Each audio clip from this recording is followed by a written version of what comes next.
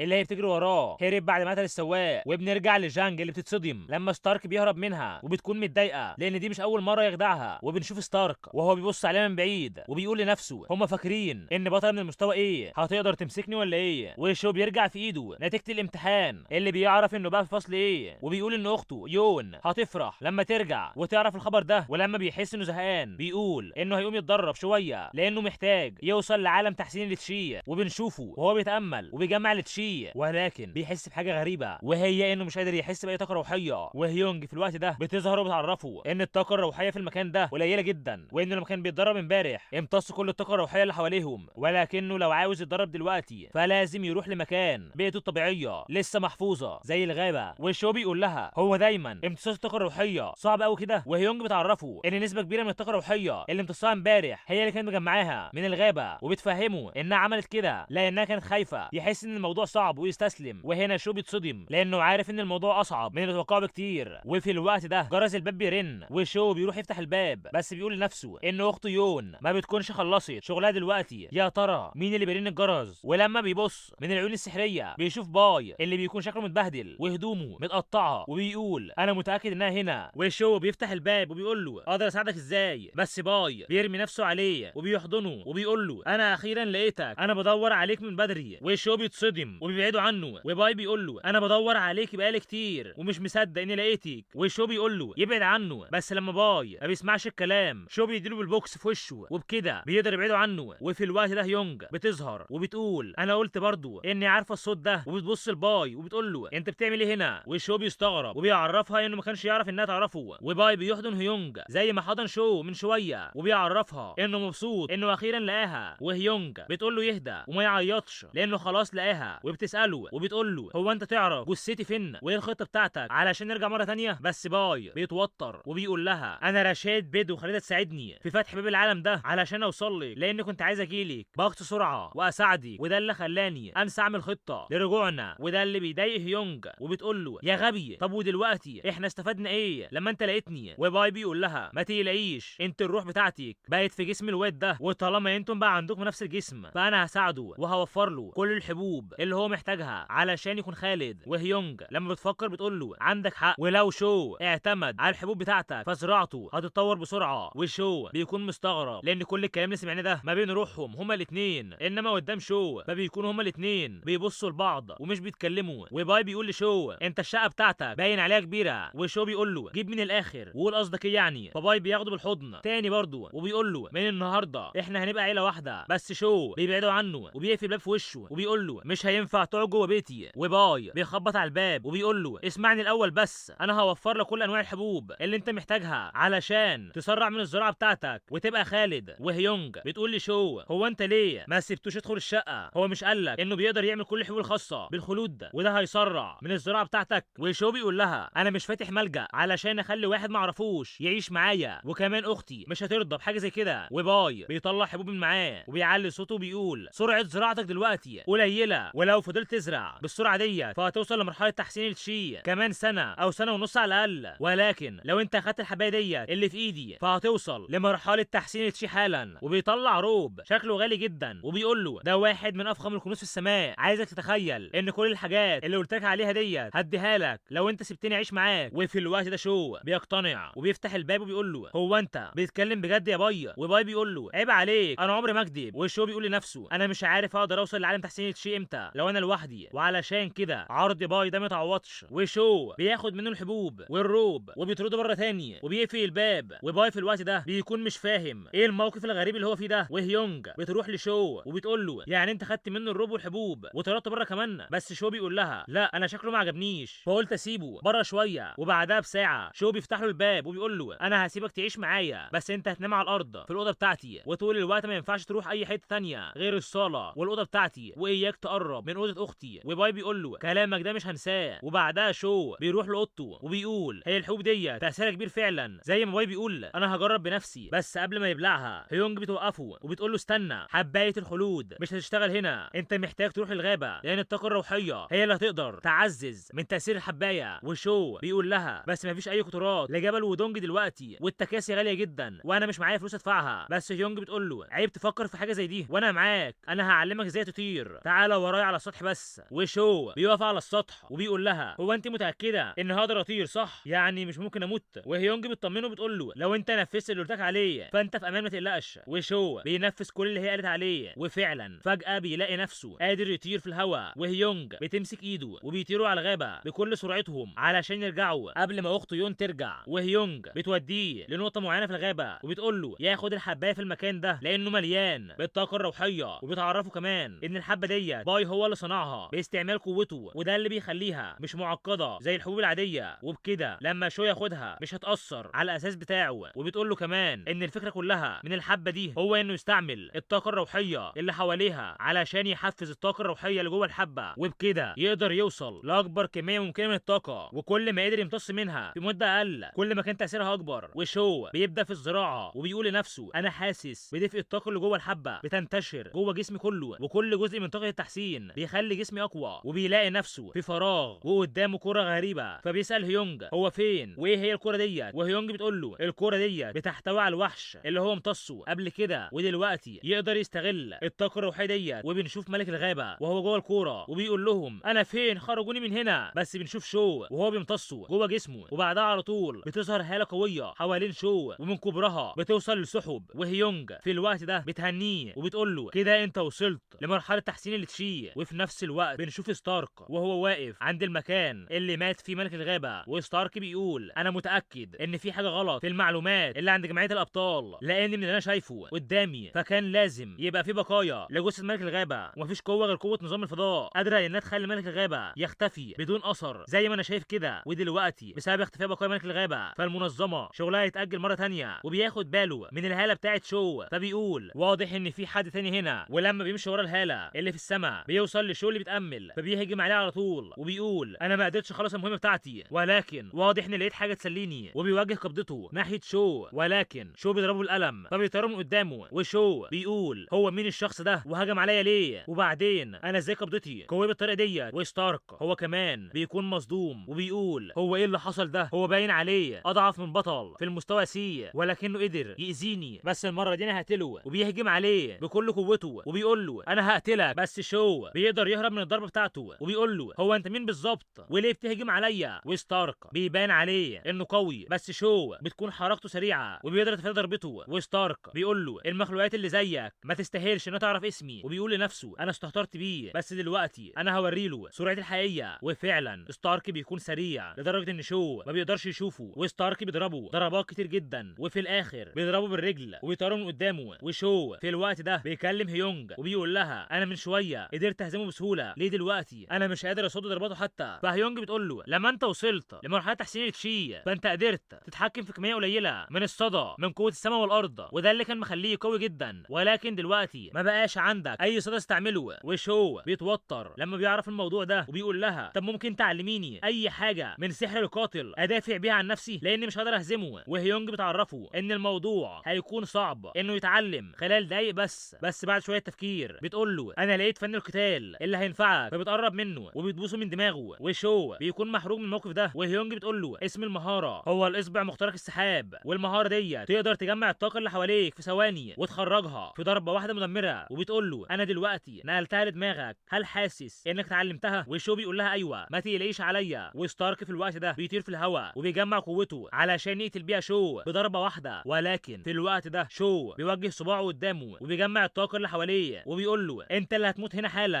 وبيستعمل مهاره الاصبع مخترق السحاب، وضرباتهم هما الاثنين بيتصادموا مع بعض، ولكن ضربه شو بتكون اقوى بكتير وبيقدر يقضي بيها على ستارك. وشو بيكون مش مصدق القوه اللي شافها بعينه دلوقتي، وهيونج بعدها بتحييه على قوته. ولما شو بيفتح الموبايل بتاعه بيلاقي ان الساعه بقت 11 واكيد اخته هتلومه، وعلشان كده بيسيبوا المكان وبيمشوا. بس بنشوف بقايا جسم ستارك وهي بتتجمع، وبنروح لشقه شو وبنشوف باي وهو قاعد مع يون وبيلعبوا كوتشينه، ويون هي اللي بتكسب، وباي بيكون متضايق وبيقول لها مش عادل انك تكسبيني في الالعاب اللي انا مخترعها، بس انا دلوقتي فهمت القوانين، تعالي نلعب من الاول. ويون بتقول له وماله نلعب تاني، بس انا عارفه ان انا اللي هكسب برضه. وفي الوقت ده شو بيوصل البيت وبيكون مش مصدق ان باي ويون اتصاحبوا بالسرعه ديت، ويون بتجري على شو وهي فرحانه وبتقول له صاحبك ده طلع غبي، انا كسبته كتير قوي النهارده. وشو بيضحك وبيقول لها معلش في حاجه مهمه نسيت اقولها لك، وهي ان باي هيعيش معانا الفتره، فايه رايك في الموضوع ده؟ ويون بتوافق وبتقول له مفيش مشكله اهو هيضحكنا شويه، وبتقول لنفسها دي اول مره شو يدعو حد من صحابه للبيت وعلشان كده لازم ادعمه. وشو لما بيبص على باي بيلاقي لابس هدوم ابوه، وده غير ان اوضه ابوه وامه كانوا مقفولين من فتره طويله، ولكن يون هي اللي فتحتها له لما عرفت انه صاحب شو. وبنروح لمكان في البحر الغربي وبنشوف واحده بتتكلم للزعيم وبتقول له واضح ان المهمه بتاعه ستارك فشلت، والزعيم بيقول لها انا عارف ان المكان قريب من مقر جمعيه الابطال ولكن المهمه ما كانتش صعبه، هو ايه اللي بيحصل انا مش فاهم حاجه. والبنت ديت بتقول له انا مهاراتي هي شجره الحياه، وعلشان كده انا بقدر اعرف حاله ومكانه اي حد اكل من بذره المهاره بتاعتي، وعلشان كده اقدر اكد لكم ان مفيش اي اشاره جايه لي من ستارك. والزعيم بيقول لها انا متاكد ان ابطال جمعيه الابطال هم اللي عملوا كده تاني، فعايزي تبعت الاخبار دي لملك البحر العميق علشان جه الوقت اللي يعرفوا فيه ايه اللي هيحصل لهم لما يعدوا حدودهم. وبنروح لليوم اللي بعده وبنروح للمدرسه الجديده بتاعت شو، وبنشوف البنات بيتكلموا عنه وبيقولوا عليه انه قوي جدا، وخصوصا بعد ما شافوه بيتقاتل مع 5 اشخاص وبيهزمهم لوحده، وفي بنتين بيكون نفسهم يتعرفوا عليه لانهم معجبين بيه، ولكن في بنت بتقول لهم ينسوا الموضوع ده لانها شافته امبارح وهو ماسك ايد تشن، وده معناه انهم بيحبوا بعض. وفي بنت اول ما بتسمع الكلام ده بتقول لنفسها يعني تشن بتكراش عليه وكمان هو شخص قوي، انا ما ينفعش اضيع على نفسي فرصه زي دي لان مش هسيبها تاخد اي حاجه هي عايزاها. وبنروح للفصل الاول في قسم القتال لسنه اولى وبنشوف الاستاذه وهي بتقدم شو لباقي التلاميذ وبتشاور لهم على شو وبتقول لهم ده الطالب الجديد، وبتطلب منه يعرف نفسه للكل. وشو بيرحب بالكل وبيعرفهم بنفسه وبيقول لهم ان هدفه هو انه يكون بطل من الفئه ايه. وتشن لما بتسمعه بتقول لنفسها واضح عليه طموح، بس فكره انه يبقى بطل من الفئه ايه مش بالسهوله اللي هو فاكرها. والاستاذه بتقول له يقعد في المكان الفاضي اللي جنب تشن، وفي واحد من زمايل شو بيقول لنفسه هو الواد ده عنده قوه خارقه فعلا،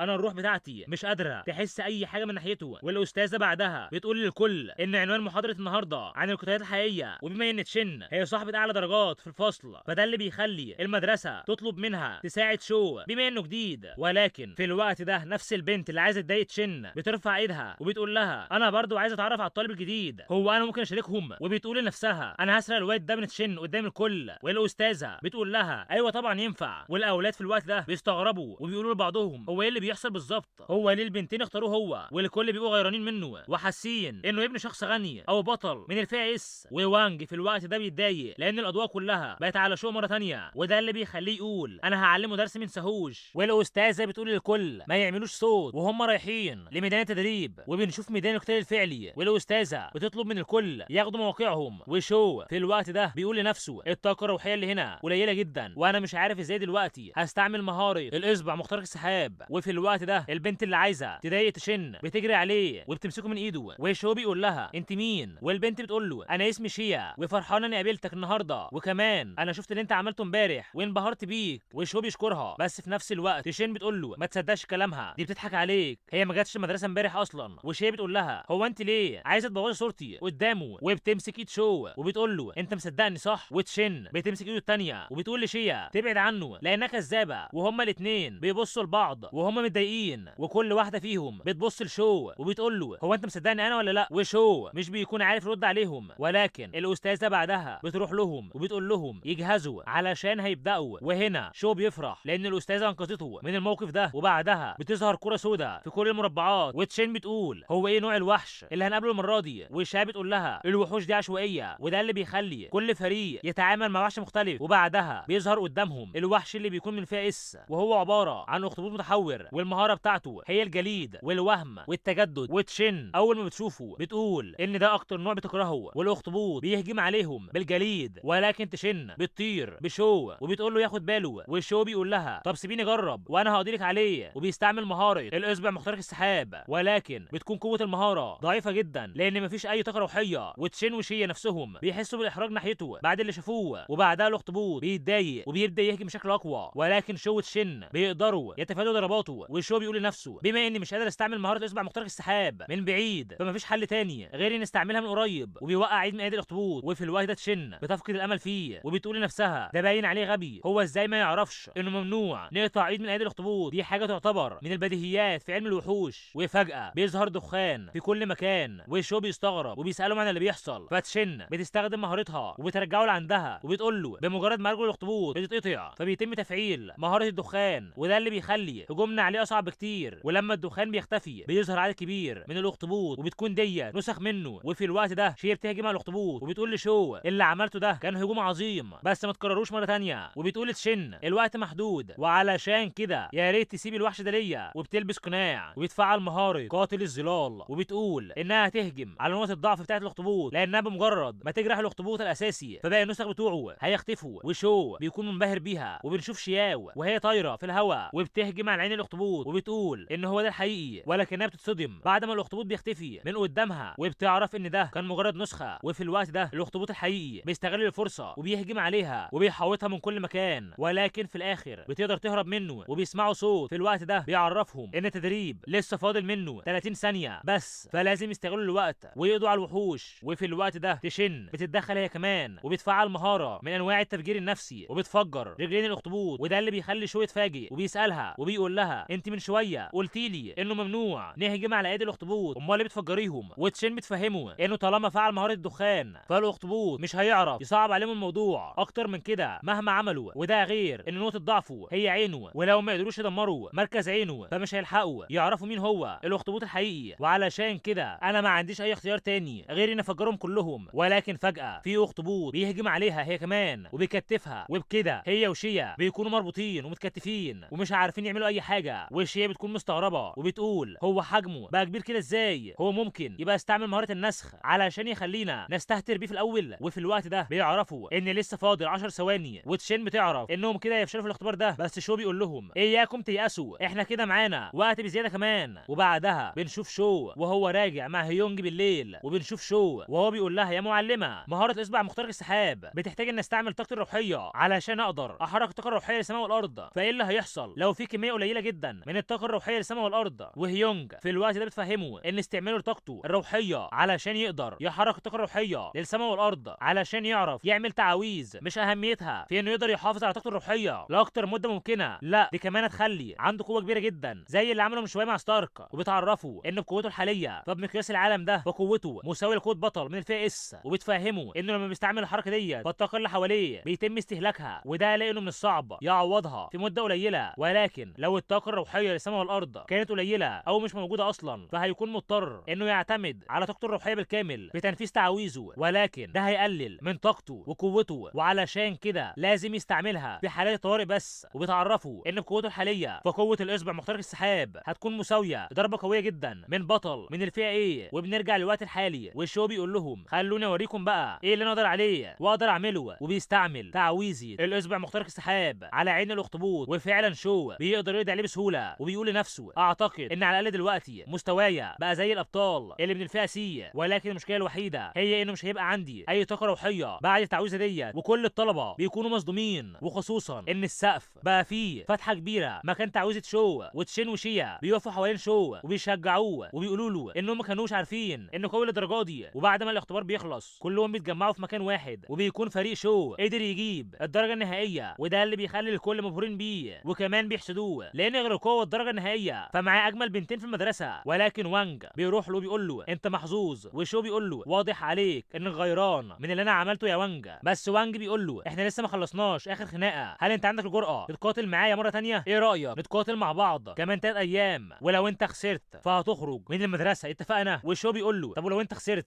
انا هستفاد ايه؟ فوانج بيقول له لو انت كسبت فانا هنزل على ركبتي وهقول لك يا بابا 3 مرات. وبعدها بنروح لجانج وهي قاعده في البيت وبتتفرج على الاخبار اللي بتقول ان امبارح في ضوء غريب ظهر فجاه في الغابه في منطقه قريبه من جبل ودونج، وفي عدد كبير من المواطنين شاركوا صور عن اللي حصل، وفي ناس كتير قالوا ان الموضوع ده ليه علاقه بهجوم ملك الغابه اللي حصل قريب في المدينه، وعلشان كده جابوا واحد من اهم العلماء علشان يحلل اللي حصل. وفي الوقت ده جانج بتكلم ولونج وبتقول لها انا عايزاك تعرفي لي لو في اي حادثه كبيره حصلت في المدن اللي ستارك راحها خلال الشهور الاخيره، وبعدها بتقوم علشان تروح للغابه وبتركب الموتوسيكل بتاعها وبتتجه ناحيه الغابه. وفي الوقت ده مولونج بترد عليها وبتقول لها انا دورت ولقيت ان كل المدن اللي ستارك زارها حصل لها هجوم من وحش في الفئه اس، وكل الحوادث دي كانت بتحصل قبل ما يوصل هناك بايام قليله. وهنا جانج بتقول لها يبقى انا كنت صح، ستارك يبقى واحد من كريسل هو، ودي منظمه هدفها هو الجمع ما بين الوحوش والبشر، وعلشان كده جانج متاكده انه اكيد جه هنا علشان ياخد بقايا ملك الغابه. وفي الوقت ده بنروح لشو اللي بيرجع وبيقابل باي وهيونج وبيقول لهيونج ان في عقبات كتير بتقابله في استعمال مهارة الاصبع مخترق السحاب. هل في اي تعويذات تانية ممكن يتعلمها؟ بس هيونج بتعرفه انه لسه في الاول وان مفيش اي حدود للخالدين، فبمجرد ما يوصل لمرحله الاساس ويبقى عنده كميه اكبر من الطاقه الروحيه جوه جسمه فمش هتقابله اي مشاكل. وشو بيروح لباي وبيقول له هو انت لسه معاك اي حبوب تقدر تخليني اخترق المستوى اللي جاي اسرع؟ وباي بيفهمه ان حبوب الاختراق ما بتتاخدش الا لو قعدت في مرحله واحده لمده طويله او المستويات القليله، ولكنه ممكن يديله شويه من حبوب النار اللي هيقدروا يطوروا من قوه التعويذ بتاعته في فتره قليله، وحبوب شوان مينج اللي عندهم القدره على علاج الجروح. وشو بياخد منه الحبوب وبيقول له دول احلى من مفيش، وبيقول ان الوقت بدا يتاخر واحسن حاجه يعملها دلوقتي هو انه يروح الغابه علشان يمتص طاقه روحيه. وبعدها بنروح للغابه وبنشوف جانج وهي بتهجم على ستارك اول ما بتقابله، وستارك في الوقت ده بيقول لنفسه واضح انه مش يومي، انا لسه مجمع بقايا جسمي حالا ويا دوبك فقت لقيت البنت دي في وشي. وستارك بيتفادى الضربات بتاعتها وبيهجم عليها وبيقول لها انت حظك اني متضايق علشان كده هقتلك. وجانج بتصد ضربته بصعوبه وبتعرف انها مش هتقدر عليه فبتقرر تهرب، وبتقول ان المره الجايه اللي هتقابلوا فيها مش هترحمه. ولكن قبل ما تهرب وستارك بيدوس على الكلب المتحول بتاعها وبيدمره.